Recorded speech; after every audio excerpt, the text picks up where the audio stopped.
Les pièges à éviter pour copier un trader via MetaTrader 4.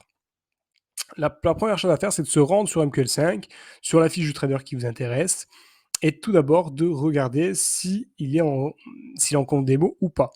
Enfin, s'il est en compte réel depuis longtemps.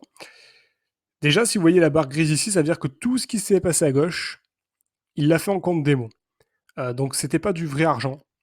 Donc, pour faire simple, donc en fait, euh, les émotions n'étaient pas gérées de la même manière. Que si vous tradez avec de l'argent fictif et de l'argent réel, c'est pas vraiment la même chose. Les décisions ne vont pas être les mêmes. Donc déjà, il faut que, si vous voulez, là, tout ce qui se passe à droite doit être assez large. Ça doit être grand. Il doit avoir la petite partie qui se trouve à gauche doit vraiment être petite. Ça veut dire que, grosso modo, ça y est, il a fait ses preuves et maintenant, ça fait longtemps qu'il est en compte réel et qui trade avec du vrai argent. Ensuite, ce que vous devez faire, c'est regarder son capital.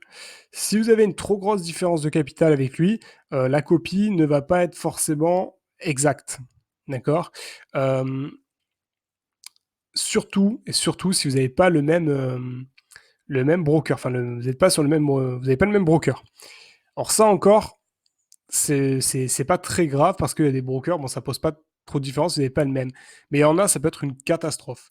Donc, il faut vraiment regarder ça. Il faut faire des tests en fait. Le seul moyen de savoir, c'est vraiment de tester et de regarder ce que ça va donner.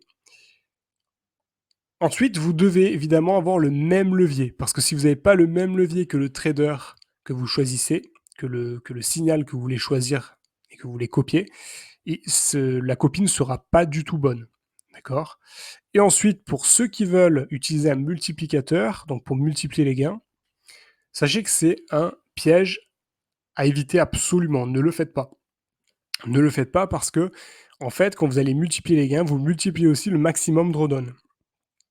Donc là, si vous avez pris un multiplicateur x2, là, vous auriez été à 74, à peu près 74-75% de maximum drawdown. Ce qui est redoutable, ce qui peut faire mal, c'est que si lui il monte à 50, vous avez un multiplicateur x2, vous allez monter à 100. Si vous montez à 100, l'intégralité de votre capital sera perdue, et donc vous perdrez tout votre capital. Donc en fait, votre marge de manœuvre va être beaucoup plus restreinte et vous allez plus dormir en fait, parce que vous allez voir que votre maximum drawdown va pouvoir, avec certains traders, va monter jusqu'à 80-90%. Et là, vraiment, à quelques pourcents près, vous perdez tout. D'accord. Vous perdez tout. Donc voilà, c'est les pièges à éviter. Je vous dis à très vite pour une prochaine vidéo.